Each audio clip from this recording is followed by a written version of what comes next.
So I want to start Metzora, which is the second of the doubleheader this week. And it's what do you call it? It says here Metzora are very much the same theme. Certainly in the beginning, it continues on this theme of the. You're cold, Brett? Blake, you're cold from the air conditioning. Maybe we'll turn it off halfway through in a few minutes. Just let the room cool off a little. Evidently, yeah. I guess so. I don't think that I'm cold.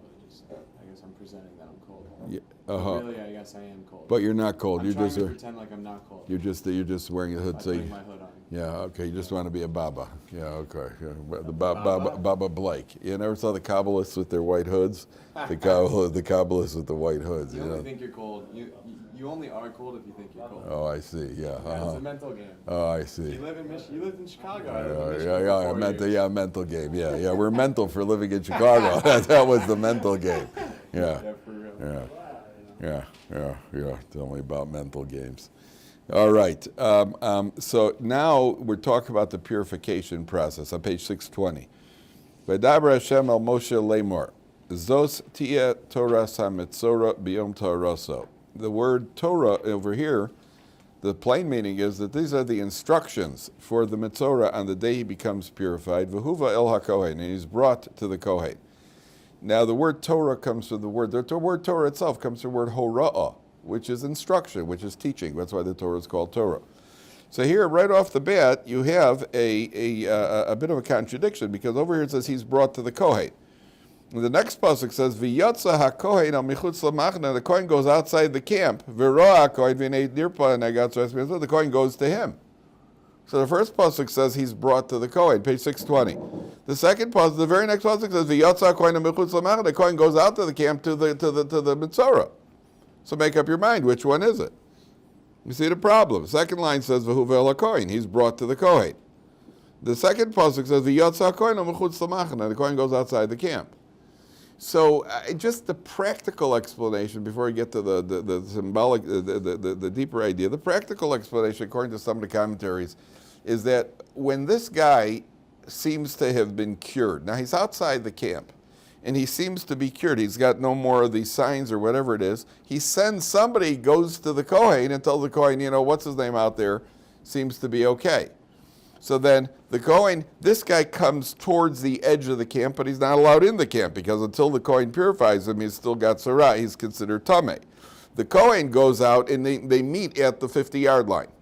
That's just the practical explanation. The Kohen looks at him from across the 50-yard line, and that's where they meet in order for the Kohen to examine him. That's the practical. But at a deeper level, the commentaries say it starts with him being brought to the Kohen. In other words, you have to want to get to the Kohen. How do you get to the Kohen if you do tshuva? The whole point of this isolation is to do tshuva. You get to the Kohen, then the Kohen will come out to you. But how do you get to the Kohen? You get to the Kohen by doing tshuva. There's no medication over here. Even more than that, one of the commentaries points out, if a person, they've done studies. To me, it was a davar pashut. It was simple. It was obvious. They've done studies that people in the hospital, when you take away the less pain they're in, they recover better. Now, to me, that's obvious, because when you're in pain, you can't focus. Your body's so focused on the pain, you can't. A lot of it has to do with your body energy, right? I'm not a flower child, but I'm just using that as for lack of a better term. But so to me, it's obvious. Give the guy as many pain-killing drugs as you can, so that the guy, A, it's fun. B, just so a guy could get out of pain, then you have a chance to cure yourself. When you're in pain and you're low and you're depressed, so then sometimes it even makes whatever the disease or illness is, it makes it worse. So here you have a guy who the Torah, this shows you the supernatural, malaminateva nature of this whole process. A guy goes outside the camp and he's isolated and he's alone. That's downright depressing. That's not a good way to get cured from a physiological illness. So he's outside the camp and he's alone and he's depressed, right? You know why? Because now you're supposed to be thinking about what you've done wrong and you'll do tshuva, because the cure comes from a certain amount of what we'll call contrition, as opposed to being upbeat and laughing and giggling. That which again shows you, there's a guy named Norman Cousins who had cancer, and he wrote a book afterwards. How did he had cancer, so he went and bought as many funny films as he could. And he watched funny films all day, laughing and laughed and laughed. He laughed himself and he was cured. He wrote a whole book with a theory that the laughter helps cure. Right? Now, I don't know how much of this, I don't know medically if it's proven or not. But, he got stuff like, Abbott and Costello and the Three Stooges and Charlie Chaplin, all that stuff. And he just tried to get himself to laugh. To this day, if I saw the Three Stooges, I would be at a certain point, I would not be able to breathe. Right? As stupid as it is, but it was funny. What can I tell you? They're funny. Curly is just one of the funniest guys I've ever seen. And it just, my mother said when we were growing up, she didn't like when we watched the Three Stooges, because my brother and I would watch the Three Stooges, and as soon as it was over, we'd be clobbering each other with pillows, and that sort of thing, because they were constantly hitting each other, hocking and brucking and that sort of thing. But apparently he claims, and they do have, I have seen other studies where they say a person who laughs, I think if you laugh 300 times a day, so you become, you're healthier for you, and you're what do you call it? You have all sorts of disease. There's no question about being upbeat. And so here you see it's exactly the opposite. There's a guy who's outside, he's isolated, he's alone, he's depressed, he's low. And that's exactly the point over here, to get him to a state, and that's what brings about the cure. And then, Vehuva el Kohen, then he's brought to the Kohen. Okay? And then the Kohen is going to examine him and is going to pronounce him, cured or not cured. Okay? Now, that's why it says, take a look, if you look at Pasuk Gimel again, I want you to read this as starting from the second line. Excuse me 1 second. Take a look at the second line. The Yotza HaKohen El Mechutza Machne. Focus on it, because I'm going to ask you a question now. The Kohen goes outside the camp. V'roa HaKohen v'nine nirpa nega hatzaras minatzora. The Kohen sees that the tzaras plague has been cured from the tzaras victim. Now there's a redundancy in the pasuk. What's the redundancy? We'll just take a commercial break for those of you watching Torah anytime. This is how to run a Shabbos table. Those of you who did not see it, this is an instruction booklet for parents on how to get a upbeat, productive Shabbos table, especially with disgruntled teenagers, and to keep everybody interested. This is $14 on PayPal at my email, Dovid B. Kaplan, Dovid B. as in baseball, Kaplan @gmail.com. If anybody's interested, I'll be glad to send you the file. It's a long file. It's about 28 pages, but it's people have found it very helpful. Okay, especially me. What do you call it? So there's a redundancy here. What's the redundancy? Minatzarua. The Torah says, and the plague of the, very good, Mayor, the plague of the tzaras will be cured from the one who has tzaras. Well, that's obvious. Well, who will be cured from if not the guy who has the tzaras, obviously. Right? What's the answer? The answer is the Torah is telling you the initiative has to come from him. The plague of the tzaras will be cured, min hatzarua, from him. He's the guy who's got to cure it. The cure is not going to come from anybody else. The cure comes from yourself. That's a rule in life in general, that often I could help you out. I could help you out, but at a certain point, you got to take your own initiative. This is in all areas of life. I could help you to a certain point, but there's a certain point you're going to have to do it on your own. Or even the guys who helped me in high school during the tests, but I had to make sure that I didn't lose the crib. There was, that I had to make sure that when he gave me the answers in advance, that I memorized them properly. So I got to do something on my own. Listen, I had to get through high school too, So the whatever you want to do, I could help you. A coach could tell you how to play. A guy could show you how to play a musical instrument. You're going to have to practice.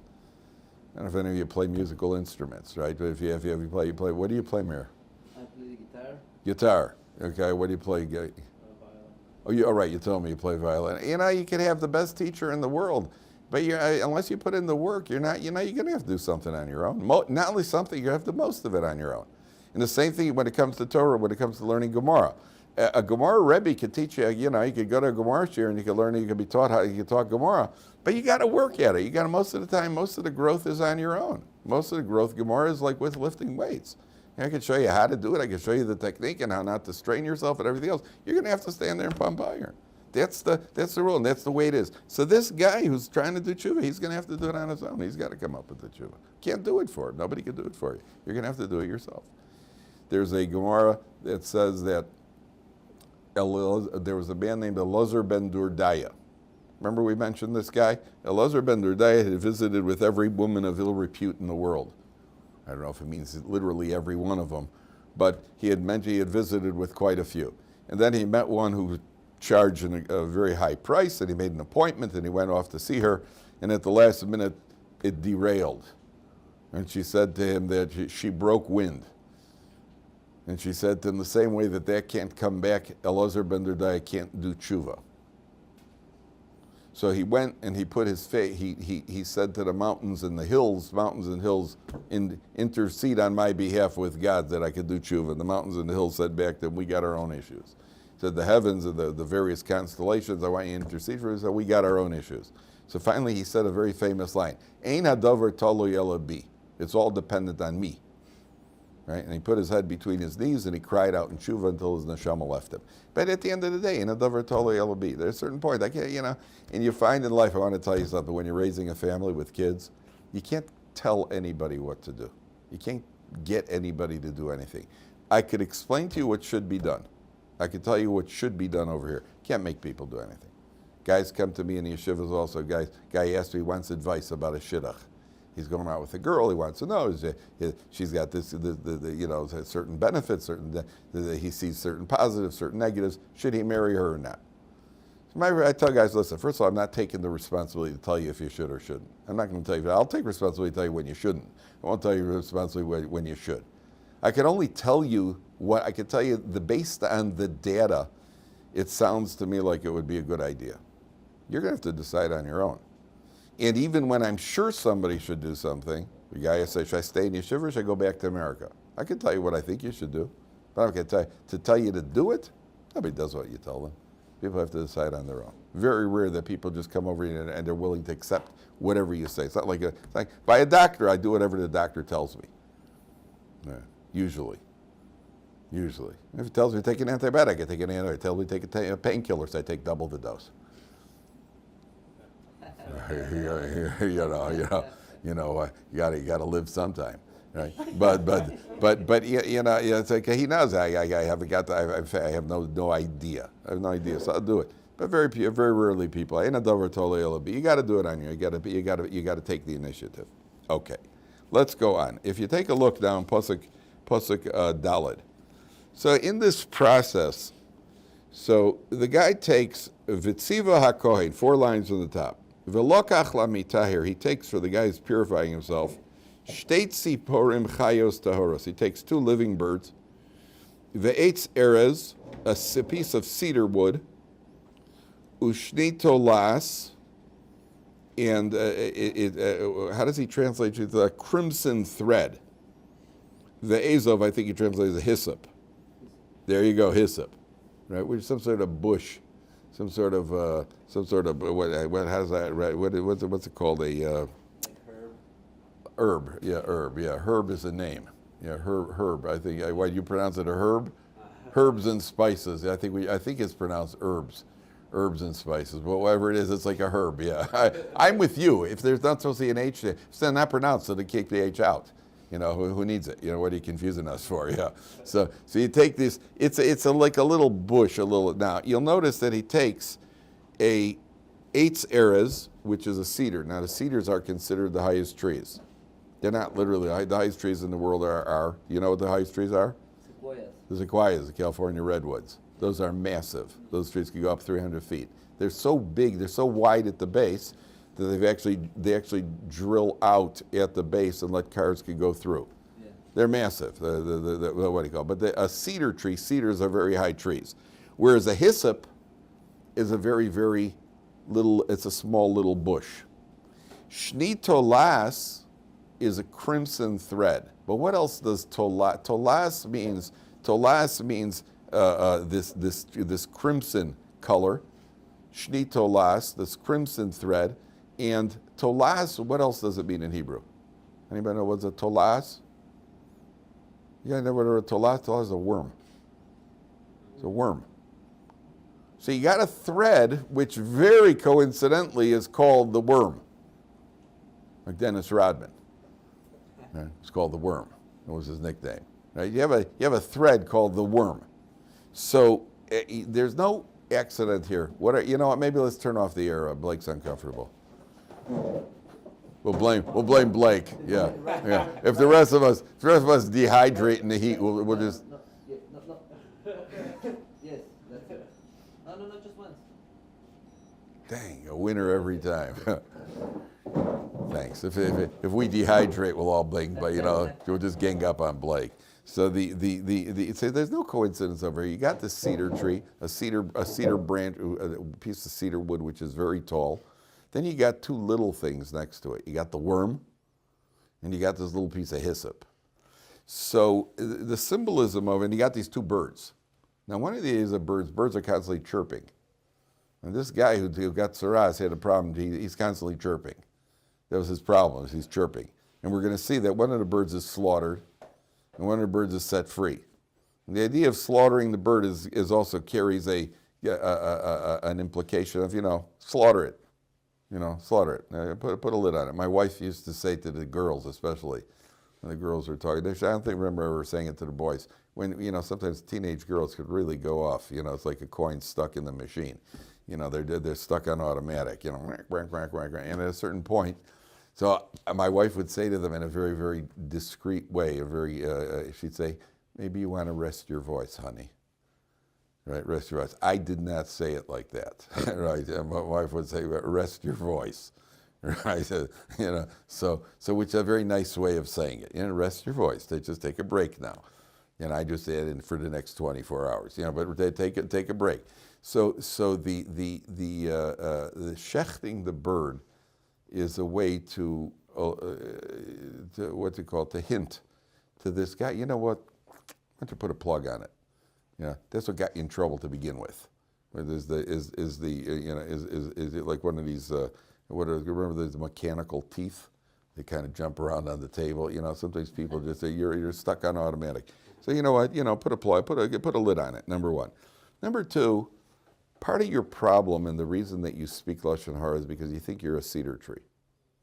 That means if you stop and think about it, you see this is true. Sorry, this is on film, of course. If you put down other people, it's coming from often, I'm better than him. Look at this guy, this guy he's no good, and he's like this, and he's like that, because I feel that I am good. Number one. Number two, it often comes from a need to promote ourselves. If I push down on other people, then maybe they'll lift me up. So it's coming from some sort of haughtiness, which is the cedar tree. And the Torah is telling us, cut that cedar tree down, come like a worm and a hyssop. A worm and a hyssop are very low. Why was the Torah given on Mount Sinai, on Har Sinai? Simple. The lowest of the mountains, which begs an obvious question, which is what? Why a mountain then, not a valley? Put it in a valley, excellent. What's the answer? We're not meant to be a valley. Because you have the mountain, you got to be a mountain. Just don't be too much, you be below a low mountain. Mountain means, we have to have, there's a very big difference between having a certain amount of dignity and self-respect and being haughty. Right? If you're a valley, that means you walk around in filthy clothing and your hair is bedraggled and you don't smell good and you completely neglect yourself. We're not meant to do that.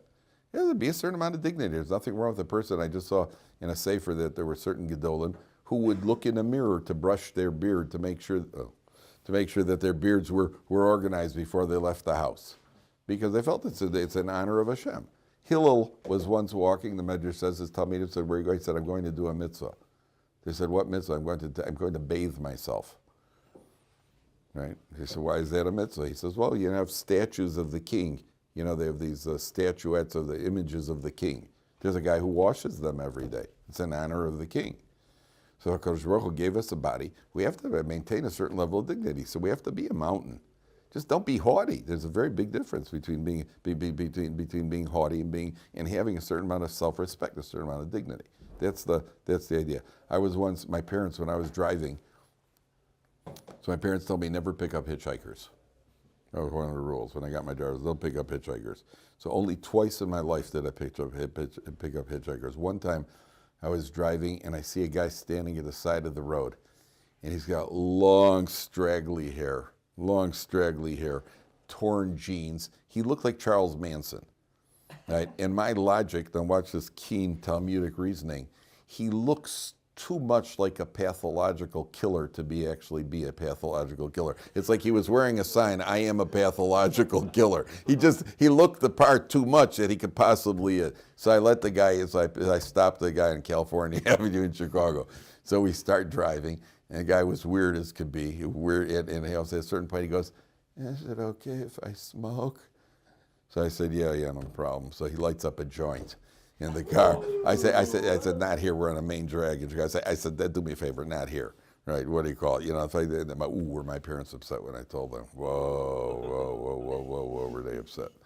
They were upset. And the second time was even worse. Because the second time I was, what, huh? Why are you laughing at me? Yeah, if it could be worse. What could be worse? I was outside Van Steuben High School. I was a block away from Van Steuben High School, which was a real rough high school in Chicago. I was the second car from the stoplight. And also I see this girl banging on the windshield of the car in front of me. They're going to kill me. Let me in. I need a ride. She's crying. They're going to kill me. Let me in. And the guy's ignoring her. Then she comes over and I'm thinking, and she starts banging on my windshield. And I'm saying, come on, light, turn. In the meantime, I'm thinking, okay, tomorrow's headlines is going to be guy in brown Camaro wouldn't let girl in, she gets killed, murdered. So I opened the door, let her in. And I said, okay, where do you got to go? She was a couple blocks from my house. And she's crying, and she said, yeah, she took some other girl's boyfriend, and the other girls, now the whole gang of girls are coming after her to kill her, and that sort of thing. So I drove were my parents upset with me? My dad said to me, all she had to do is roll down that window and start screaming, and you go to jail. And that was the end of my hitchhiking career. That was the end of my, what do you call it? Yeah. Neither one was very smart. The first guy, he was just, he looked like Charles Manson. What can I tell you? If a guy looks like Charles Manson, he's obviously not going to slit your throat. He just isn't. I to this day, I think my logic is good. So I survived it, Baruch Hashem. Okay, that's idea number one. Idea number two, if you take a look at Pasuk Hey. Now, pay attention very carefully. V'tziva ha'kohen v'shochat et tzipor echos. The kohen shechts the one bird. El kli cheres al mayim chayim. He slaughters it into a pottery vessel. Al mayim chayim. Now, mayim chayim. If you take a look at Rashi, the left column. Al mayim chayim nosein osam tchila bakli, left column, top line. Kidei shehedam tzipor dikor bahem. He puts it in the kli so that when you drip the bird's blood in, so that you can see the blood. He's going to shech the bird's blood and drip it in. The kamahem revis. The mayim chayim means generally water coming from a living source, like a fresh spring, that sort of thing. That's what mayim chayim is. So this goes back to Zostia Torah sa Metzora, the word Torah. The word Torah is being used. What is Torah always compared to, gentlemen? Water. Torah is compared to water. Why is Torah compared to water? Water's life. Water is life. You could go a long time without food. You can't go too long without water. 3 days max. You can't go without food. People go on hunger strikes. Go on hunger strikes for 60, 70 days, the hunger strikers. For water, you can't be without water. So the Torah is the source of life. Torah is water, number one. Here it says that they're going to drip the blood of the bird into the mayim chayim. Why is it called mayim chayim? Obviously, the waters of life. That means if a person's speaking lashon hara, so then obviously what he needs to cure his mouth. What's the cure for using your mouth inappropriately? To speak Torah. Because Torah is using your mouth to speak properly. More than that, there's a frightening thought from the Vilna Gaon. The Vilna Gaon says that in the future, we are going to give the Mishnah in Pirkei Avos says, Before whom are you going to give an accounting and a reckoning? Before HaKadosh Baruch Hu. We're going to give an accounting and a reckoning. So the obvious question is, why does the Mishnah use an expression of din v'cheshbon, or there's a double expression, an accounting and a reckoning? Just say we're going to give a reckoning before God. Says the Vilna Gaon, because it's a two-edged sword. If a person is doing an Aveira, so A, he's going to be accountable for the Aveira. B, he's going to be accountable for the mitzvah that he could have been doing at that time. Right? So, for example, if he was using his mouth to talk Lashon Hara for a half hour, he could have been using that same mouth to learn Torah for a half hour. You see, you've got verbal energy right now. So you've got verbal energy, so use it for Torah. So the accounting is not only what you did do, it's what you didn't do. Keep in mind, please, that we have a concept that Mida Tova Meruba Mimidas Puranos. The reward, the rate that Hashem pays reward, is a higher rate than the reward than punishment. So if a person was learning Torah, they're going to be rewarded not only for the Torah they were learning, but for the Lashon Hara they weren't speaking at that moment. Because it works. It's a double. It works in both directions here. So if a person was learning Torah, so you're going to get reward for it, and not because otherwise it's not fair. Otherwise, then the weight has shifted over to the negative, and it doesn't work that way because Mida Tova Meruda may Mida Puranos. But a person who is learning, a person who has got the energy to be learning, you can speak Lashon Hara, so why are you speaking Lashon Hara? Cure your mouth with the opposite, which is what? Which is learning Torah. Number one. Number two, there's so the Mayim Chayim means the Torah of life. But here the commentaries say, more importantly, make sure that when you do this tshuva process, it doesn't depress you. It should be Mayim Chayim. When a person is doing, if we are working on ourselves, the sign that we're doing the right thing is that we're upbeat and energized. There's no reason that a guy should work on himself and be stressed out and tense. And that's what I always tell people is a guideline that's the guide to know how much to push yourself. I told you, Reb Chaim Kanievsky, what did he sleep? 2 hours on a good night. Right? He slept 2 hours on a good night. You know, the Vilna Gaon, all these people. If I would sleep 2 hours at night, you know, I could do it. Just stay out of my way the next day. Right? So if I decide I'm going to learn more Torah at night. I'm going to deprive myself of sleep. Don't deprive yourself of what you need. Deprive yourself of what you want, not what you need. That's where we deprive ourselves. Don't deprive. I need to sleep. What's the test? The test is, how are you? Are you tense? Are you nervous? Are you upbeat? Are you energized? That's how you know if you're doing the right thing. And avodas Hashem. I'm not talking about where a person's done an Aveira. If you listen, I can't do this Aveira, and it's making me tense and nervous, well, that's just too bad. If you're on an airplane, and they don't have kosher meals for you, and all they have is non-kosher food, and as a result, I'm hungry and tense and nervous, well, that's too bad, because you're not allowed to eat the non-kosher food. It's not a life-threatening situation. Maybe for the others it is, I want to kill them, but it's not a life-threatening situation for me. But if it's an area where it's a question of, let's say, a stringency in halacha, should I take on this stringency? Should I work on controlling myself? You know, somebody came to Rosh Shteiman, Zatzal, Rav Aaron Leib Shteiman, a guy who was really working on himself. Now, Rav Shteiman was known as having almost zero interest in food. It was his diet was very sparse. I mean, if you took a look at Rav Shteiman, he was about 4'9". He weighed all of 60 kilo, I think, or 50 kilo. He lived to 103, but he was, and food was just he ate 130 grams of cream of wheat in the morning. It was actually breadcrumbs crumbled up with some milk in it. And he ate a potato or two. He had a potato and a piece of vegetable for lunch, and then more. He just did not eat a lot. Shabbos, he ate a kazayas of bread, and he took a bite of chicken. That was it. That was the whole thing. A couple of sips of soup, and that was it. So, but he was also learning Torah and was the leader of the Jewish people of the Lithuanian Torah world. So this guy comes to him and he says, you know what, I want to work on it. I've decided, I told my wife not to put any spices, and I don't want my wife to cook without any spices, without any flavorings whatsoever.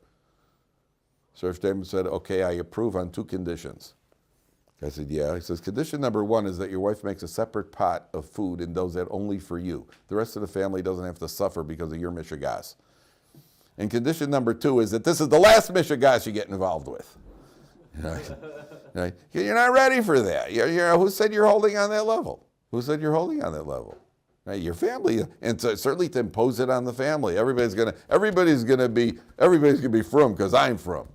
Right? Everybody's gonna have to be machmer because I'm. No, don't do that. Don't do that. Don't impose it on your family.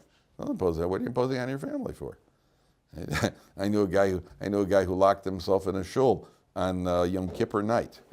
People have a custom of staying up all night on Yom Kippur night, saying Tehillim.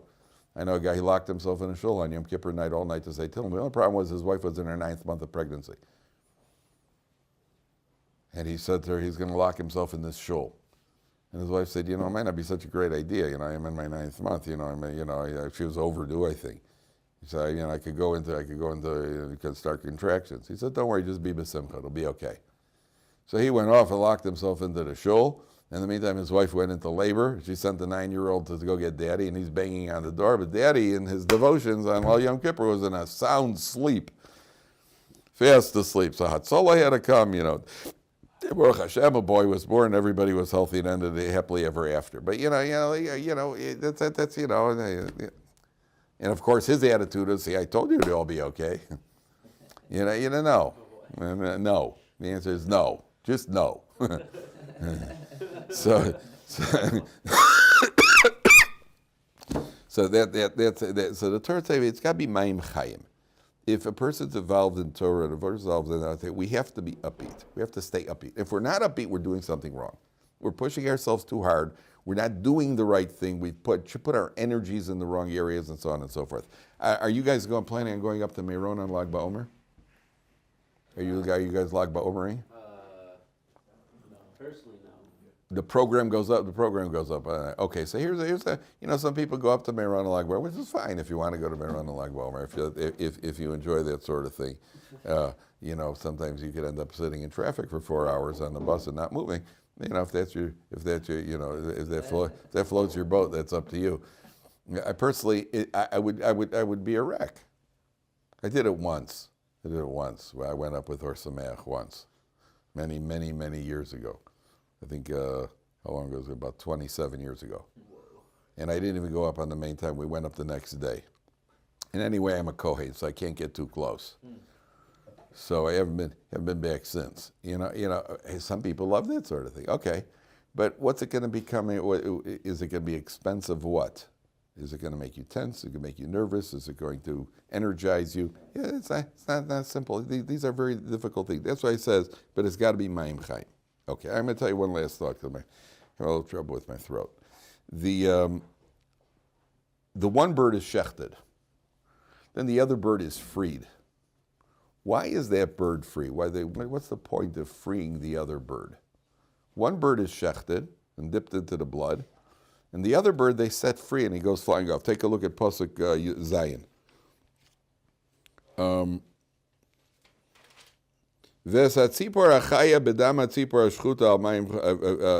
He dips it all into the Mayim Chayim. He sprinkles the guy who's being purified with the blood. And then in Pasuk Ches, V'shilach es hatzipor hachaya al pnei hasada. He sends the living bird off over the field. It flies away. He flies away. What's this idea of slaughtering one of the birds and letting the other bird fly away? What's this idea? What's going on? What's this idea? So remember what the bird symbolizes. The bird symbolizes speech. The Torah never told us don't talk. The Torah does not say don't talk. You slaughter the one bird, symbolically control your speech. The other bird is sent away over the field. It flies away free, meaning you're allowed to talk. We're not cutting off your speech completely. You're allowed to talk. Just it has got to be controlled. And the bird that flies away, by the way, what does it have a mark on it? It was dipped in the blood. The living bird was dipped in the blood and sprinkled on the dead bird. So you fly away free with a mark of blood on you. right? Which is a little bit of a reminder. And blood's always a good reminder, right? Blood's a sign of blood. It's a reminder. Remember what happened to that bird. So you speak, and you're free to speak. But control it, that's all. All the Torah is control.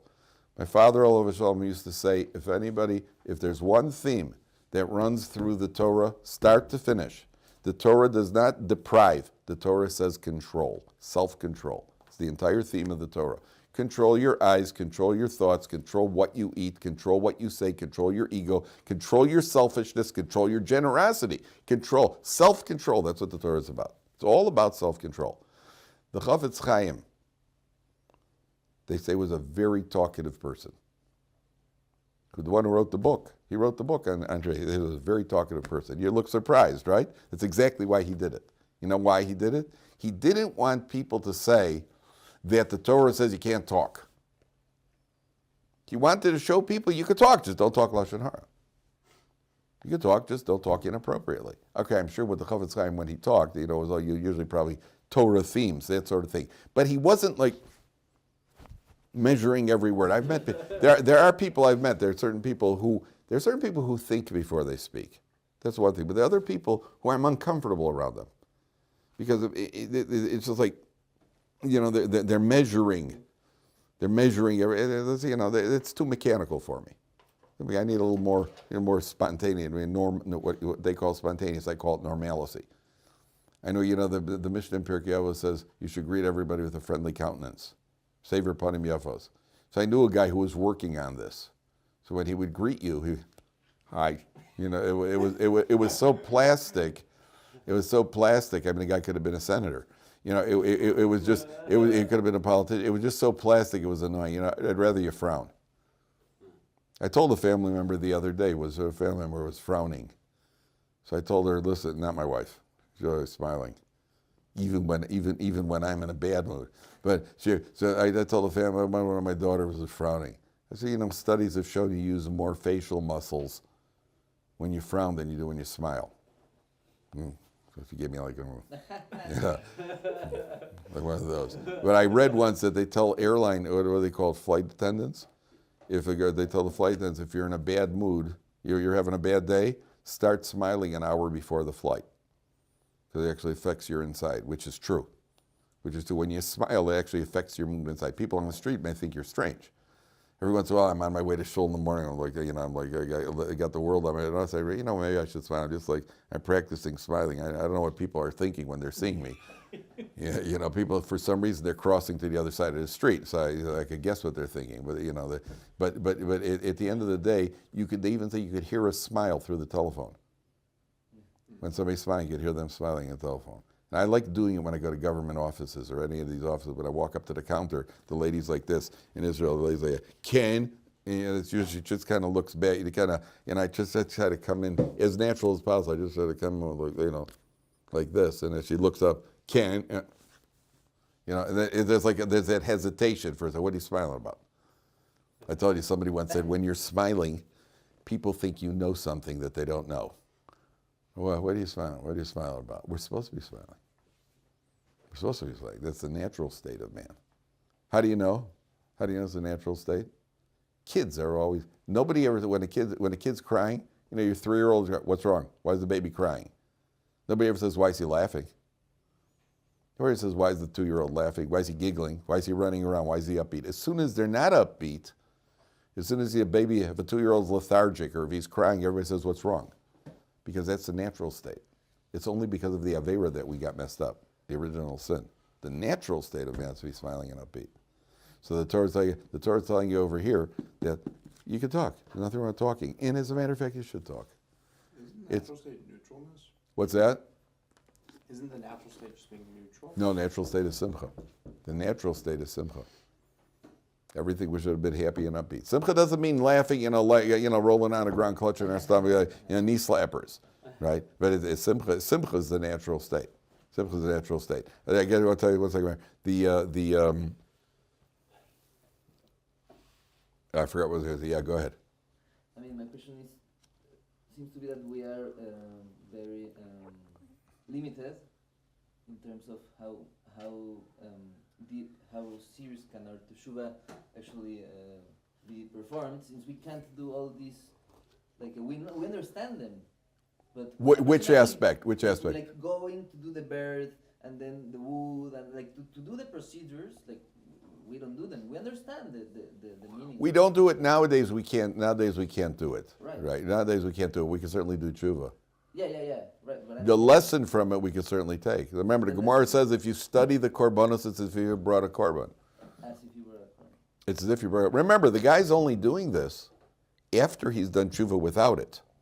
He only got to this point This didn't get him to the point of tshuva. He had to do tshuva to even get to this point. So it's not that this got him to do tshuva. This is just afterwards as a reminder. But he had to do tshuva when he was out. Listen, you want the whole part, Mayor, you can't have half of it. You get either the whole thing or none of it. Because remember, part of it is being isolated alone until the tzaraz goes away. That we don't want either. So let's be happy with what we got. Otherwise we'd all be a bunch of lonely people. So it's already, we can't do that. So but he has to have gotten to this point. He wasn't at this point naturally. All right. Okay, so remember, guys, there's no shear tomorrow. I don't know if you're all going on a trip. Where's the trip to? The Great Crater? Well, isn't that the Great Crater? No, that's where you get to look up at the sky or something and see something really neat in the sky. I think from what I remember, There's Machtesh Ramon. Maybe I'm thinking of Mitzvah Ramon. Machtesh or something. The Machtesh is where you look up. So what's Mitzvah Ramon? sand color. Is that the Great Crater? Is that called the Great Crater? Oh, my favorite. My favorite, the Great Crater. Yeah. What are we going to call this? The sign of the sign of the blood.